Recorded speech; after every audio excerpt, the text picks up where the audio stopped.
La ley es muy clara que cuando se hacen cambios en los planes de estudio, en los libros de texto, se requiere un proceso en que incluya a los padres de familia, incluya a los maestros, incluya a los expertos en el tema. Nos parece que es importante el seguir la ley, es decir, respetar un Estado de Derecho, y esa es la postura no nada más de Coparmex, sino de todo el sector empresarial. Para eso están las leyes, hay que respetarlas y hay que respetar el debido proceso, ¿no? Desde luego deben de contemplar que hay estándares internacionales en enseñanza de matemáticas, de ciencias, de lectoescritura, que han ayudado a distintos países a mejorar la calidad de la educación. Hace 50 años, don Eugenio Garzazada fue intentado secuestrar y en ese intento es asesinado. No se debe tratar de reescribir la historia y de alguna manera dejar ver que no fueron secuestros y asesinatos, sino que se trate de inclusive ensalzar esta actitud de los terroristas. Esto es algo que no debemos permitir en nuestro país. Nos pega al sector productivo la creciente inseguridad. Hemos hecho llamados a las autoridades para que se revise la estrategia de seguridad porque siguen aumentando estos delitos. Hacemos una encuesta a las empresas cada 4 meses y el resultado es que 1 de cada 2 empresas ha sido víctima de un delito en los últimos 12 meses.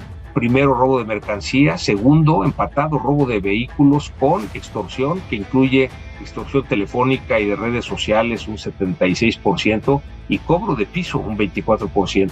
Hay muchas inversiones que están detenidas precisamente por 2 variables. Uno es Estado de Derecho y otro es seguridad. Ellos nos han dicho, sobre todo las empresas estadounidenses, que en caso de invertir, lo harían en la frontera para lidiar con la última milla.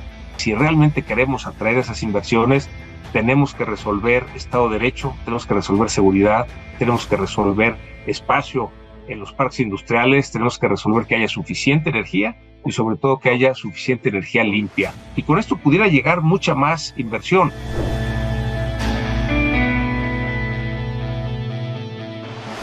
Amigos de Código Magenta, estamos hoy de manteles largos, tenemos una conversación en directo aquí con el ingeniero José Medina Mora, que es el presidente de Coparmex. Y bueno, ahora la iniciativa privada ha puesto muchos temas sobre la mesa y han hecho un posicionamiento, yo creo, relevante en relación a la polémica que ha habido en torno a la nueva escuela mexicana, al nuevo modelo educativo de la administración del gobierno Andrés Manuel López Obrador y también a la reedición de los libros de texto. Bienvenido, ingeniero Medina Mora. Muchas gracias. Qué gusto saludarte, Rubio.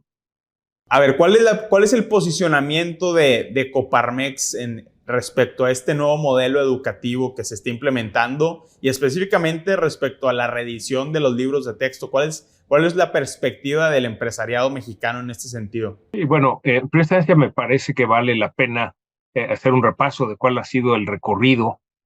Más o menos hace un año, en agosto del año pasado, se propuso a través del diario oficial el que se publicaría un nuevo plan de estudios y que empezaría un plan piloto. Hubo un amparo que puso un organismo de la sociedad civil dedicado a la educación, se llama Educación con Rumbo. Ese amparo fue concedido por una jueza federal en el cual se cancela el proceso de la prueba piloto, básicamente porque no se había seguido el debido proceso en los nuevos planes de estudios de incorporar a padres de familia, a maestros y a organismos de la sociedad civil expertos en tema de educación. Adicionalmente, en mayo de este 2023, la Unión Nacional de Padres de Familia presenta un amparo que le es concedido para suspender la impresión de los libros de texto gratuito. Es el mismo fundamento legal. La ley es muy clara que cuando se hacen cambios en los planes de estudio, en los libros de texto, se requiere un proceso en que incluya a los padres de familia, incluya a los maestros, incluya a los expertos en el tema. En este sentido, vino la suspensión de la impresión de los libros de texto por no haber seguido el debido proceso.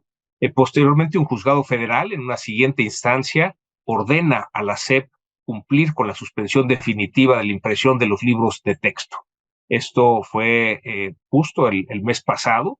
Estamos en agosto, a 2 semanas de que inicie el ciclo escolar, Y hemos visto cómo hay reacciones en algunos estados de la República, ha dicho Chihuahua, Nuevo León, Jalisco, Guanajuato, Querétaro, Yucatán, que no repartirían los libros de texto gratuito hasta que no se complete el proceso judicial. En particular, digo, es importante la controversia constitucional que presenta el gobierno del estado de Chihuahua, en donde la ley establece que además de consultar a los padres de familia, a los maestros y a los expertos, es importante que consulten a los gobiernos de los estados.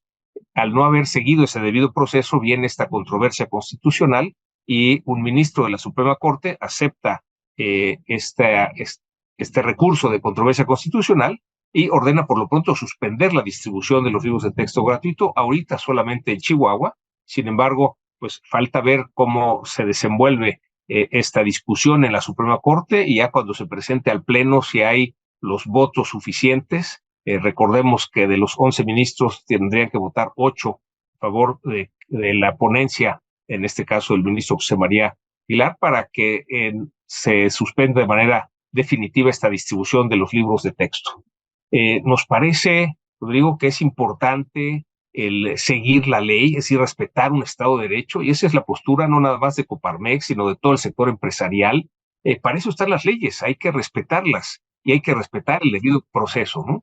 Hacia allá iba mi siguiente pregunta, porque creo que hay varios niveles de la discusión. Está el nivel legal, por supuesto, que está clarísimo que el gobierno mandó imprimir los libros de texto sin haber publicado antes el plan de estudios, lo cual es contrario a la Ley General de Educación. También lo hizo, como ya lo mencionas, sin recurrir a la consulta de los padres de familia y de las partes interesadas en las secretarías de educación, tanto estatales como de los sindicatos y como de los maestros. Ahí tampoco hubo un consenso de lo que se estaba haciendo desde la Secretaría de Educación Pública, específicamente desde la oficina de Marx Arriaga, pero también hay una parte que es la discusión política y la discusión pedagógica. En ese sentido, ¿qué ha identificado la Coparmex? ¿Cuál es el comentario que tiene Coparmex respecto al contenido de los libros de texto y respecto a la política educativa en general de esta administración?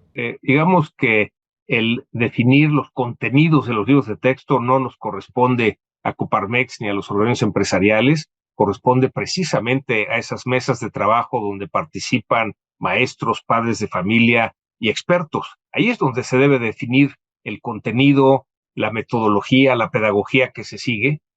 Sí, desde luego deben de contemplar que hay estándares internacionales en enseñanza de matemáticas, de ciencias, de lectoescritura, que han ayudado a distintos países a mejorar la calidad de la educación.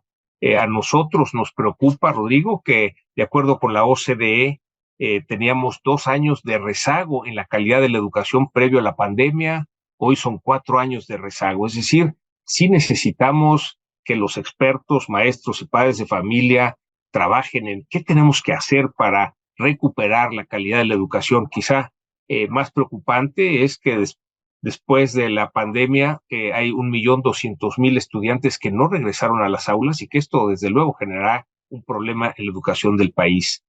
Más allá de los errores que tienen los libros de texto, que esto se corregirá en su momento, que si dicen que Benito Juárez nació el 18 de marzo, que si Guanajuato está donde está Querétaro y viceversa, que si están cambiados los nombres de los triángulos Escaleno y Isósceles, ese tipo de errores se corrigen de alguna manera. Lo importante es que se tomen estos estándares internacionales que han mostrado cómo hay países que han avanzado en la calidad de educación, mientras que México se ha ido rezagando simplemente en el comparativo con el promedio de los países de la OCDE. Por eso la insistencia de que se respete el Estado de Derecho, se respete el debido proceso y que entonces no nada más en los libros de texto, sino también en los planes de estudio se encuentren estas mejores prácticas internacionales. Creo que esa es la postura más constructiva, de decir, a ver, ¿cómo hacemos que la política educativa funcione y cómo mejoramos lo que es medible ante estándares internacionales, como bien lo mencionas?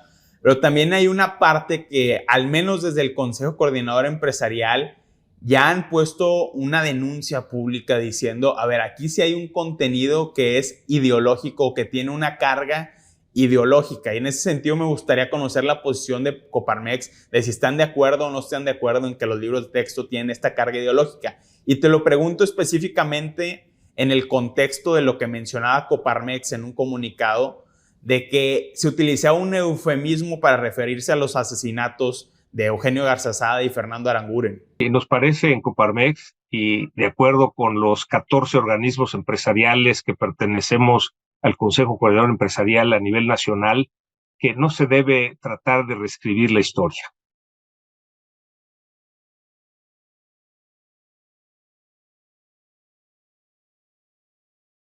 Así es como sucedió, y el hecho de tratar de reescribir la historia y decir que lo trataban de retener y entonces pierde la vida, no es correcto en lo que sucedieron en los hechos.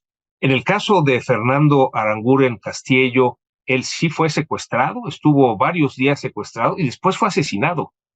No es que haya sido ajusticiado. Es decir, no se puede tratar de reescribir la historia, esta historia que duele tanto en México, de cómo los empresarios que de alguna manera pues han dado su vida, el caso de Eugenio Garzazada, de Fernando Aranguren Castillo, trabajando voluntariamente por el bien común, haciendo el bien a sus trabajadores en sus empresas, pero también en su incidencia empresarial, tanto en Coparmex, el caso de Fernando Aranguren Castillo, como en la comunidad empresarial en Nuevo León, el caso de don Eugenio Garzazada. Nos parece, y con toda claridad lo hemos expresado, no nada más Coparmex, sino todos los organismos empresariales que pertenecemos al CCE, que no se debe tratar de reescribir la historia y de alguna manera dejar ver que no fueron secuestros y asesinatos, sino que se trate de inclusive ensalzar esta actitud de los terroristas. Esto es algo que no debemos permitir en nuestro país. A raíz de esto me gustaría pasar al siguiente tema de cómo describirías tú que ha sido la relación del gobierno de Andrés Manuel López Obrador, del gobierno federal, con el empresariado mexicano. Porque creo que hay dos visiones encontradas. Hay una visión de que algunos empresarios, particularmente a empresarios de muy alto nivel o a los empresarios que vemos en las listas de Forbes y de Bloomberg, pues que les ha ido muy bien, pero hay una parte del empresariado, de las pequeñas y medianas empresas, que a lo mejor percibe con cierta hostilidad las actitudes del gobierno en relación a la iniciativa privada. Ahí, ¿cuál es la perspectiva de Coparmex de esta relación? Y lo que puedo decir, Rodrigo, es que tenemos una relación abierta de respeto con las autoridades del gobierno federal, con el presidente de la República, con los secretarios de Economía, del Trabajo, de Relaciones Exteriores, de Hacienda, el director del Seguro Social, del Infonavit, en fin, con todas las dependencias de gobierno federal con las que de alguna manera tenemos pues trato por los temas que son empresariales. Hay una buena comunicación, es frecuente, es de respeto, es muy claro que no pensamos igual. Sin embargo, esto no es un impedimento para no tener ese diálogo y de alguna manera construir de manera conjunta. Ejemplos hay muchos. Cuando surgió la iniciativa de ley de subcontratación que planteaba el prohibir todo tipo de subcontratación, le pedimos diálogo al presidente, estuvo de acuerdo y durante 3 meses dialogamos, principalmente con la entonces secretaria del Trabajo, Luisa María Alcalde, pero también con la hoy secretaria de Economía, entonces directora del SAT, jefa del SAT, y durante 3 meses en ese diálogo que tuvimos, llegamos a un buen acuerdo. Es un buen acuerdo porque de alguna manera las 3 partes salimos ganando, los trabajadores porque aumenta el promedio de sus días de PTU, las empresas porque se conservan 2 figuras de subcontratación, la subcontratación especializada y la subcontratación de servicios compartidos, y el gobierno gana porque una vez que está regulado, pues puede sancionar a quien no cumpla la ley. Hemos tenido también ese diálogo, digo, y acuerdos para, por ejemplo, negociación de los salarios mínimos, los aumentos a los salarios mínimos. Es una propuesta que hemos hecho desde Coparmex, subir los salarios mínimos. Esto se decide en la CONASAM y la Comisión Nacional de Salarios Mínimos, donde los organismos empresariales tenemos 10 asientos, los sindicatos de los trabajadores 10 asientos y el gobierno 1 asiento. Y hemos hecho estas negociaciones en consenso, con las autoridades. Lo mismo, el acuerdo de unidad entre el gobierno y la iniciativa privada para contener la inflación, en donde, pues, ante la creciente inflación se propuso y así se aceptó que las empresas de manera voluntaria decidieran en cuál productos, primero de 24 productos, luego hubo más, no trasladaran el aumento de costos a los precios. A cambio, el gobierno federal ofreció el subsidio de las gasolinas y con eso logramos, en ese trabajo conjunto, con una revisión periódica con la Secretaría de Hacienda, el que la inflación fuera bajando desde esos 9 y cacho por ciento, ahora que estamos ya abajo del 5%, 4.79%, y la expectativa es que el próximo año se llegue a la meta del Banco de México, 3 más menos 1%. Es decir, hay ese diálogo, hay acuerdos. Desde luego no quiere decir que que coincidamos en las ideas en todos los temas, pero consideramos que tenemos una visión de país en donde hay la libertad de expresión para poderlo mencionar. Es muy claro que nos pega al sector productivo la creciente inseguridad.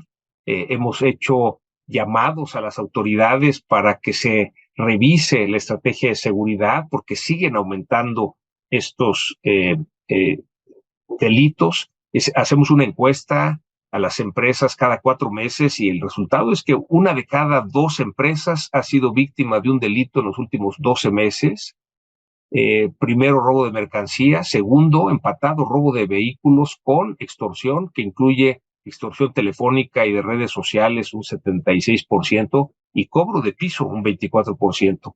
Inmediatamente después, el delito cibernético. Entonces, hay esta preocupación, hay diálogo con la Secretaría de Seguridad Pública, con la Guardia Nacional, con el Ejército, con la Marina, para ver cómo podemos contener esta creciente inseguridad que aparece en muchas partes del país, en muchos tramos carreteros. Tenemos esta recurrencia de asaltos a los camiones y es algo que afecta al sector productivo y que también afecta a las inversiones, Rodrigo, porque pues estas noticias llegan a todo el mundo y entonces hay muchas inversiones que están detenidas precisamente por 2 variables. Uno es Estado de Derecho y otro es seguridad.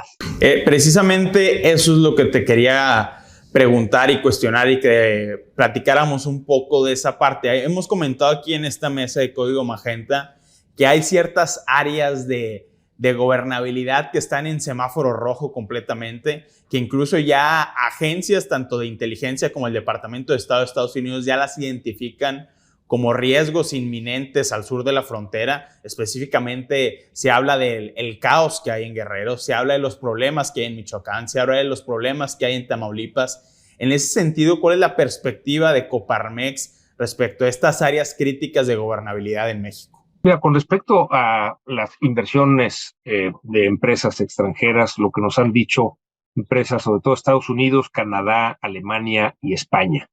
Las empresas estadounidenses nos preguntan que si invierten en México, si la ley los va a proteger.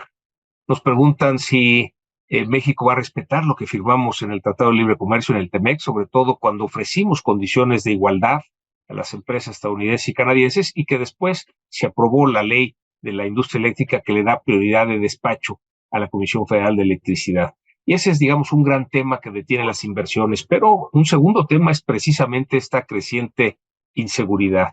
Ellos nos han dicho, sobre todo las empresas estadounidenses, que en caso de invertir, lo harían solamente en la frontera para lidiar con la última milla. Lo que nosotros les hemos dicho, digo, es que pues no nos hagan caso a nosotros, que le hagan caso a su embajada. La embajada de los Estados Unidos en México emite un reporte por estado y sí, efectivamente dice hay 6 estados en donde recomienda no viajar ni invertir. Hay 7 estados en donde recomienda reconsiderarlo, pero hay 19 estados en donde pueden viajar y pueden invertir. Entonces, sí hay que ser selectivo. Hay muchas zonas del país en donde, pues sí, hay una creciente inseguridad. Sin embargo, no es un caso generalizado y ahí es donde pueden enfocar las inversiones. También nos dicen ya las que pasan estas 2 variables que no encuentran suficiente espacio en los parques industriales para instalarse, sobre todo en esta ventaja ventana de oportunidad que tenemos por la relocalización o nearshoring, pero también nos dicen que no hay suficiente energía y que no hay suficiente energía limpia. Entonces, si realmente queremos atraer esas inversiones, tenemos que resolver Estado de Derecho, tenemos que resolver seguridad, tenemos que resolver espacio en los parques industriales, tenemos que resolver que haya suficiente energía y sobre todo que haya suficiente energía limpia. Y con esto pudiera llegar mucha más inversión. Cuando vemos, Rodrigo, que el año pasado llegaron 35,000 millones de dólares de inversión extranjera directa, pues es un monto importante, pero lo que no se ve es que podrían haber llegado otros 35,000 millones de dólares que se han detenido precisamente por estas razones. Cuando vemos que mientras que a México llegaron 35,000 millones de dólares, a Brasil llegaron 85,000, pues vemos cómo está esa diferencia, la oportunidad que estamos dejando pasar al no resolver estos temas claramente de Estado de Derecho y de inseguridad. Ingeniero, estamos en la antesala de lo que va a ser un proceso electoral presidencial. Y en ese sentido, pues yo creo que la Coparmex tiene muy clara cuál debería ser la agenda de aquí al 2024, independientemente del partido político o del proyecto que gane la elección el próximo junio. Entonces, ¿qué le pediría Coparmex a los actuales precandidatos y a los eventuales candidatos? Porque este va a ser ya un país muy diferente a partir del 6 de septiembre, cuando ya el oficialismo defina a su candidato y el principal grupo de oposición del país también defina a quién lo va a representar en las elecciones. ¿Qué le pediría a Coparmex que pusieran sobre la mesa de la agenda pública? Bueno, en primera instancia, comentarte, Rodrigo, que en Coparmex somos altamente políticos, pero totalmente apartidistas. Esto quiere decir que no estamos a favor de ningún partido político ni candidato, pero tampoco estamos en contra de ningún partido político y candidato, y esto nos permite dialogar con todos. Lo que estamos convencidos que se requiere hacer en México para que avance la democracia es que aumente la participación ciudadana. Es decir, cuando vemos que en las elecciones intermedias típicamente vota el 50% de la ciudadanía, en el 2021 fue el 51.2%, en las elecciones presidenciales típicamente vota un 63%. Es importante que aumente esa participación ciudadana. Si logramos que participe al menos el 70% de la ciudadanía, estamos convencidos, Rodrigo, de que avanzará la democracia independientemente de quién gane, porque esto logra los contrapesos. En Coparmex, desde hace más de 6 años, llevamos a cabo debates ciudadanos y lo haremos en los gobiernos estatales, en donde se elige gobernador o jefe de gobierno, que son 8 gobernadores y un jefe de gobierno, en donde es una metodología que permite un diálogo de los candidatos con organismos de la sociedad civil, con expertos, con ciudadanos, que da precisamente la información de los posicionamientos en distintos temas de los partidos y candidatos. Y es algo que llevaremos a cabo.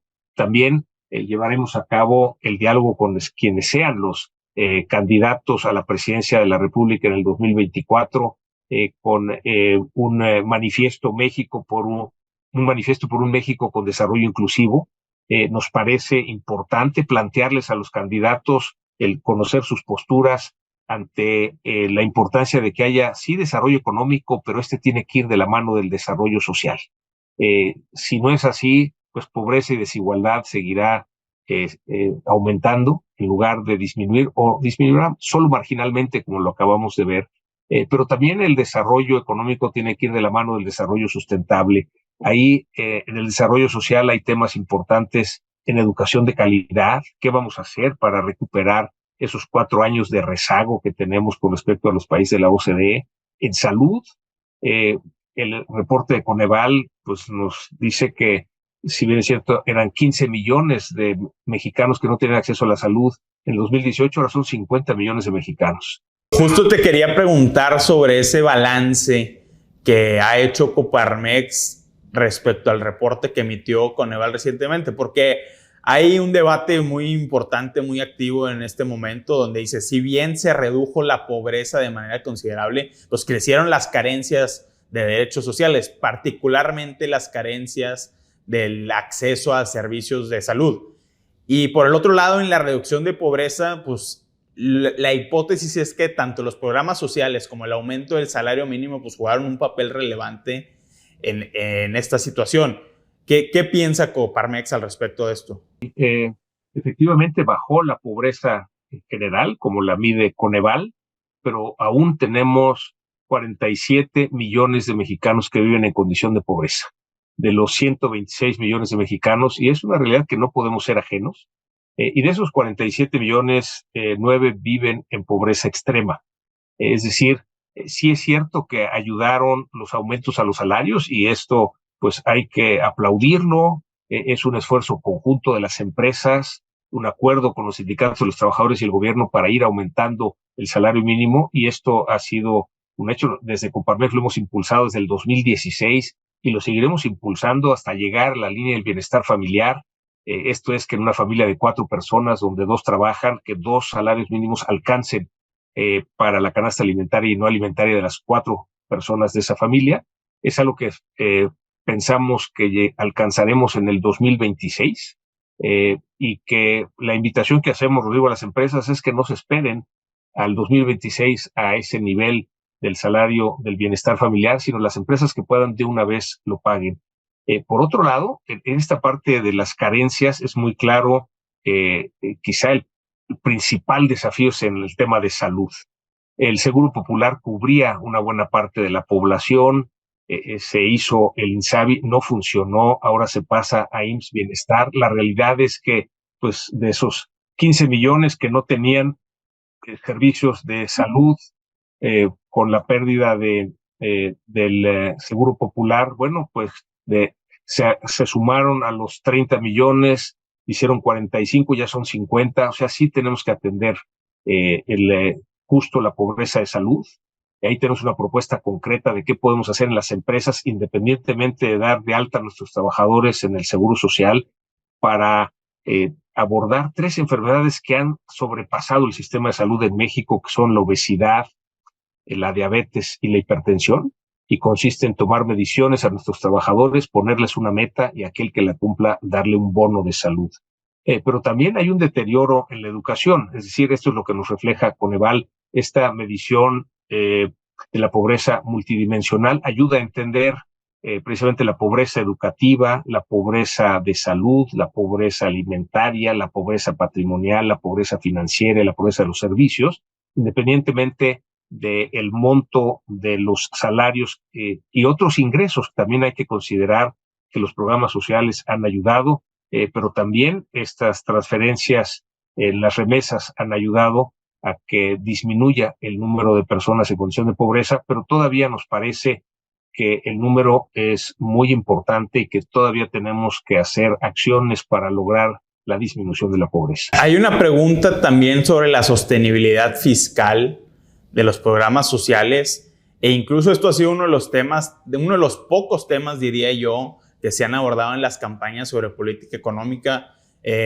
Claudia Sheinbaum, precandidata de Morena a la presidencia, dijo que desde su punto de vista no ve necesaria una reforma fiscal para el próximo sexenio. ¿Cuál sería la posición de Coparmex respecto a la política fiscal mexicana? ¿Se necesita una reforma? ¿No se necesita una reforma? ¿Y en qué sentido tendrían que ir cambios de ser necesarios? Bueno, durante este sexenio se ha tomado dinero que existía en fideicomisos, que desde luego eran reservados para acciones específicas, desastres naturales, fortalecimiento de las policías estatales y municipales, en fin, algunas causas que ahora ya no tienen esos fondos. En la medida en que se requiera utilizar dinero para esas causas, pues se tendrá que tomar de otras partes.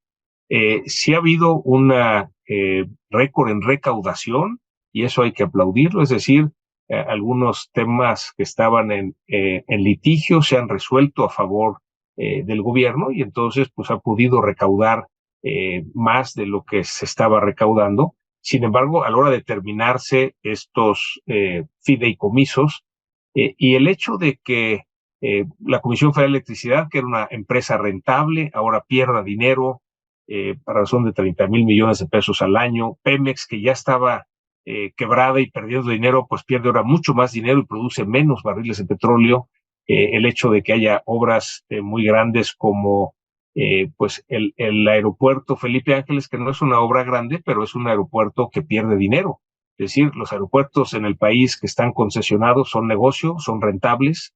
El AIFA, el aeropuerto de la Ciudad de México, bueno, pierden dinero. El hecho de que Dos Bocas pues no haya podido todavía refinar petróleo es una inversión pues mucho más grande de lo que se anunció al principio. El Tren Maya, pues en las proyecciones financieras no será rentable, es decir, que son proyectos que seguirán consumiendo recursos públicos, además de lo que se aumentaron las pensiones a los ex trabajadores de la Compañía Luz y Fuerza del Centro, el aumento a las pensiones, pues todo eso afecta digamos, a la carga fiscal.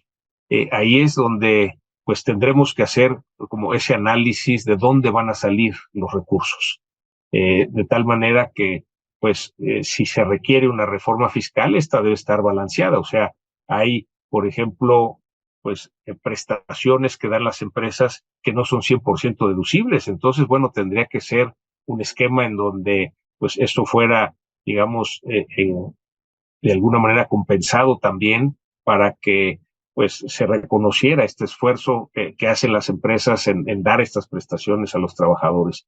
En fin, consideramos en Coparmex que se requiere un estudio a profundidad de todos los ingresos, de todos los egresos, para saber si se requiere o no una reforma fiscal. Quisiera cerrar esta conversación con algo que se escucha mucho, pero no sé si sea cierto.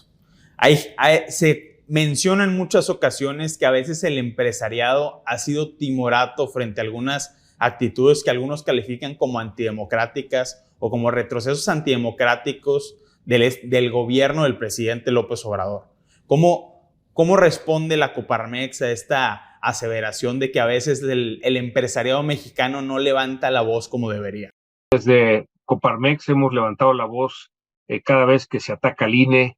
Se organizó esta marcha ciudadana el 13 de noviembre en defensa del INE, cuando se estaba discutiendo precisamente esa reforma constitucional electoral que no pasa. El 26 de febrero esta concentración para apoyar a la Suprema Corte, pues hemos sido muy claros en la importancia de estos órganos autónomos, en la importancia de la separación de poderes. Hemos señalado pues lo que hemos visto en el país en cuanto a la escasez de medicamentos, la creciente inseguridad, los ataques al Poder Judicial, el hecho de que en el legislativo, digamos, no hagan la tarea de discutir entre las distintas fuerzas políticas el cambio de leyes y que simplemente aprueben leyes como se las envía el Ejecutivo sin cambiarle una coma. Pues son temas que hemos señalado y que no dejaremos de señalar, siempre basándonos en las cifras oficiales, haciéndolo sin polarizar y haciéndolo con propuestas. Estamos convencidos de que esa es la manera en que podemos avanzar en el país y desde luego cualquier tema que vemos que no va el país hacia el rumbo que debe de ir, lo señalamos. Y como te decía, Rodrigo, lo señalamos sí, con respeto, con datos duros y sin polarizar y con propuestas, ¿no? Y esto lo seguiremos haciendo. Pues, ingeniero José Medina Mora, presidente de Coparmex, te agradezco muchísimo el tiempo de conversar sobre los temas importantes de este país aquí en la mesa de Código Magenta. Con mucho gusto, lo digo, y gracias por abrirnos el espacio. Gracias.